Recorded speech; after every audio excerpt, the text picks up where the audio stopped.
industry expertise to the classroom. KL deemed to be university.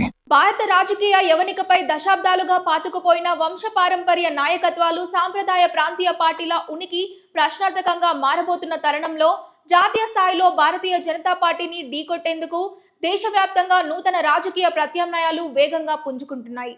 బీహార్లో వ్యూహకర్త ప్రశాంత్ కిషోర్ స్థాపించిన Jan Suraj RJD జేడీయూల కుల రాజకీయాల గండి కొడుతుండగా తమిళనాడులో దశాబ్దాలుగా సాగుతున్న డిఎంకే ఏఐడిఎంకేల ఆధిపత్యానికి తెరదించేలా నటుడు విజయ్ రాజకీయ అరంగేట్రం చేయడం సంచలనంగా మారింది. అదేవిధంగా బెంగాల్లో అవినీతికి వ్యతిరేకంగా వస్తున్న స్థానిక శక్తులు దేశవ్యాప్తంగా విద్యార్థుల సమస్యలపై పోరాడుతున్న జెన్జీ ఆధారిత డిజిటల్ మూవ్మెంట్లు పాత విపక్షాల ఓటు బ్యాంకులను చీల్చుతున్నాయి.